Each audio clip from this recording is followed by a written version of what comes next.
Jail ही में होगा, लेकिन हम इसका बिल्कुल तकाजा करेंगे कि वो ओपन ट्रायल हो, और अटॉर्नी जनरल ने यह भी कह दिया कि आइंदा ऐसी कोई दरखास्त दी भी नहीं जाएगी। और गवाहान जो ऑलरेडी गवाही तो दोबारा उनकी गवाही दोबारा रिकॉर्ड होगी। दोबारा सुननी गवाही। अगर वो दोबारा उसी के पास केस जाना है तो मेरा तो ख्याल है दोबारा भी यही होगा। वो सुनते ही नहीं है, वो जज यहाँ से हाई कोर्ट से ऑर्डर देते हैं, वो सुनते नहीं है। अगर वो नहीं सुन रहे हैं तो हमारा तो नहीं ख्याल कि उसी जज के सामने केस जाना चाहिए। ये तो ज्यादती है, इंसाफ तो नहीं मिल रहा इमरान खान को और या ना ही शाह महमूद को। अटॉर्नी जनरल साहब ने तस्लीम किया कि जज साहब का 14 दिसंबर का ऑर्डर गलत था, उसके बावजूद आप समझती हैं कि अगर इन्हीं जज को बरकरार रखा जाता है तो फिर इंसाफ की कोई नहीं होगी? ये जज नहीं होना चाहिए। अब सबको नजर आ रहे हैं, वो दरखास्त तो दे देंगे, लेकिन अव्वल तो है कि ये हो क्या रहा है। पहले ये भूल जाएं कि वो जज क्या कर रहा है या दूसरा जज क्या कर रहा है या तीसरा कर रहा है। आप पहले ये देख लें, हमारे इंसाफ के निज़ाम के ऊपर एक बहुत बड़ा धब्बा है, और पहले तो इस धब्बे को तो ठीक करें ना। अपने हमें निज़ाम को ठीक करना चाहिए कि ये लोगों की ज़िंदगियों का मजाक बना दें, जेलों के अंदर डाल के एक उनका मजाक ही बना हुआ है। 4 महीने से साइफर के लिए जेल में बैठे रहेंगे, और उसके बाद फिर उनको एक और जैसी वो जज निकलता है, अगर बेल मिलती है और यहाँ से सुप्रीम कोर्ट से एक और जज वहाँ तैयार बैठा होता है उनको दोबारा जेल में रखने के लिए। सीधी सीधी बात करें, कहे कि जी हमने इसको जेल से निकालना नहीं है, और हमने हर बहाना ढूंढना है इमरान खान को जेल में रखने के लिए। 9 मई वाक़यात के 12 मुकदमात में नामजद किया गया है, GSQ हमला केस में गिरफ्तार कर लिया गया है। क्या समझते हैं कि इंतखाबात से बाहर करना ही असल मकसद था, और अब उनको 2 हल्कों से नाअहल भी करार दे दिया गया? अब नाअहल किया हुआ किस वजह से? क्या और कौन सा नया केस डाल देंगे कि इसलिए नाअहल किया हुआ है? ये मजाक बना दिया है, ये जुडिशल सिस्टम का भी मजाक है। और मेरा ख्याल है जजेस को खड़े हो जाना चाहिए कि हम अपना पहले निज़ाम तो बचा लें, नहीं कि तो 24 करोड़ जो पाकिस्तान के लोग हैं, मेरे समेत मुझे तो डर लग रहा है कि अगर कहीं इंसाफ की ज़रूरत पड़ गई, हम इनके दरवाज़ा खटखटाएंगे तो हमें क्या मिलेगा, क्या उसके बदले में? जिसका दिल करे हमारे ऊपर कोई बहुत बड़ा कोई माफिया आके कहे कि जी मेरी ये मर्जी है, और वो जजमेंट्स उसके मुताबिक चलना शुरू हो जाएंगी। तो ये अगर एक नवाज शरीफ के लिए तो हमने वो भी एक मजाक देख लिया था यहाँ कोर्ट्स में, मतलब जिस तरह उनकी यहाँ रिसेप्शन हो रही थी और जिस तरह उनको यहाँ मतलब मुझे तो लग रहा है कि वो तो लग रहा था प्राइम मिनिस्टर। ये मजाक इलेक्शंस की करने की जरूरत नहीं है, सीधा प्राइम मिनिस्टर हाउस में जाकर उनको बैठा दें और इमरान खान को छोड़ दें।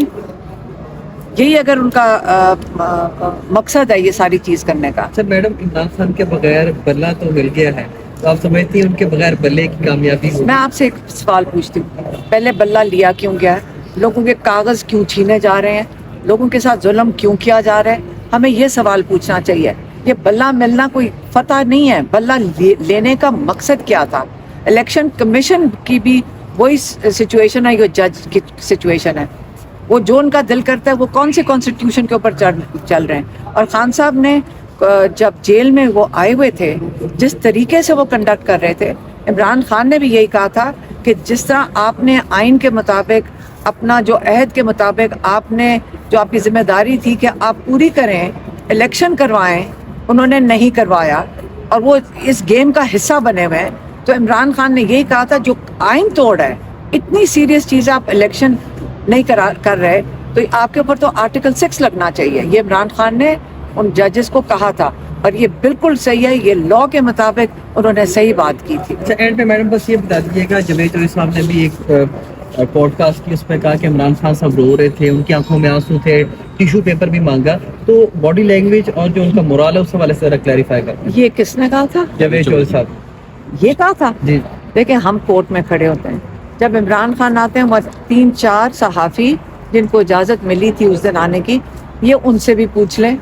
वो कभी, बल्कि उनकी जो कहते हैं जो स्पिरिट्स हैं, उनको देख के तो हम सब की, वो हमें भी सबको उठा लेते हैं। अगर हम कोई स्ट्रेस में हो तो उनकी वजह से हम भी रिलीफ में होते हैं। हाँ, उन्होंने बड़ी ज़ोर से बात की थी कि जज साहब 5 महीने हो गए, मैं अपने बच्चों से एक दफ़ा बात की है, तो मेरा राइट नहीं बनता। ये कौन सी कानून का तकाजा है जिसके तहत इमरान खान अपने बेटों के साथ व्हाट्सएप पे बात नहीं कर सकते?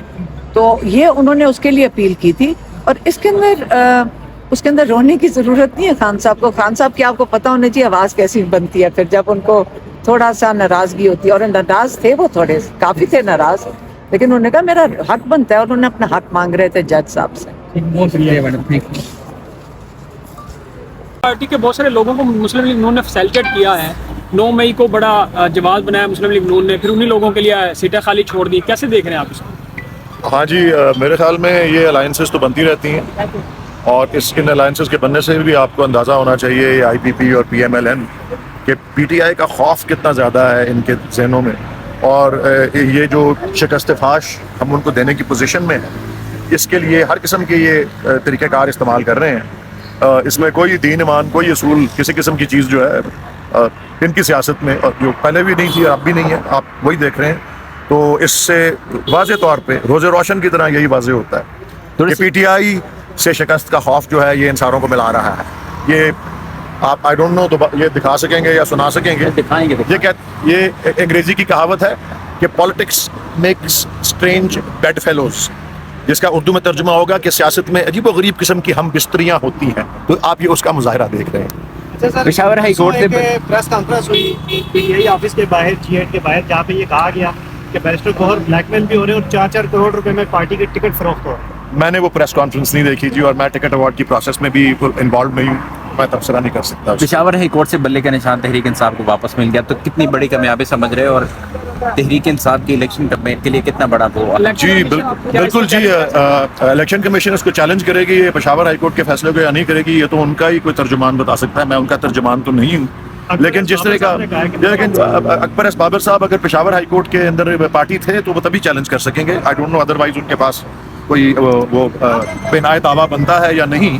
लेकिन इलेक्शन कमीशन का जिस तरह का पैटर्न बना हुआ है और वो पिछले 1-1.5 साल से बना हुआ है कि हम सियासी जमात के तौर पे हम सियासी जमातों का भी मुकाबला कर रहे हैं, वो भी हमारे हरीफ हैं, ये PDM की जमातें, और इलेक्शन कमीशन भी हरीफ बन के ही हमारे साथ वो सलूक कर रहा है। सो इनसे कोई बईद नहीं है कि वो सुप्रीम कोर्ट में भी इस मामले को लेके जाएंगे।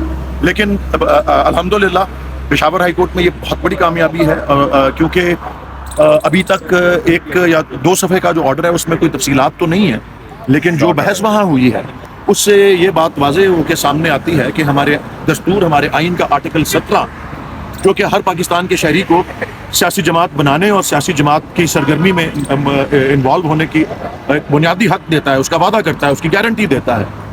तो ये किसी सियासी जमात, एक इस्टेब्लिश्ड और बड़ी सियासी जमात से उसको इंतखाबी निशान से महरूम करना, उस सियासी जमात को गैर फ़ाल बनाने के मुतरादिफ है, ये बहस हुई है। तो उम्मीद यही है कि ये सारी बातें और ये बुनियादी वक्त जो है आर्टिकल 17 वाला, ये उस फैसले के जो है कलीदी उसमें उसका हिस्सा होगा, और इंशाल्लाह ये पायदार फैसला होगा, हम यही तवक्को कर रहे हैं। नून लीग को सारे रियासती प्रोटोकॉल मिल रहे हैं इलेक्शन कैंपेन के लिए, और तहरीक इंसाफ की जो टॉप लीडरशिप है वो या जेल में है या आज पार्टी छोड़ गई। तो किस तरीके से आप लोग पंजाब में और बिलोगुम पंजाब में और सारे पाकिस्तान में उनका मुकाबला कर पाएंगे? आप लोगों को कंपेन ही नहीं लिया दिया? हम जैसा भी फील्ड हो हम उसको लेवल करेंगे जी, फील्ड मिल जाए सही, और फील्ड हम उस फील्ड को नहीं छोड़ेंगे, हम किसी किस्म का बॉयकॉट नहीं करेंगे। हम हर हल्के से और जिस तरीके से भी है, और कोई हमारे जो आला क़यादत है अगर उनको नहीं इलेक्शन में आने दिया जाता, जो हमारे दूसरे उम्मीदवार हैं, हम सबसे ज़्यादा कागजात PTI के लोगों ने जमा कराए हैं, हम हर तरीके से इसका मुकाबला करेंगे।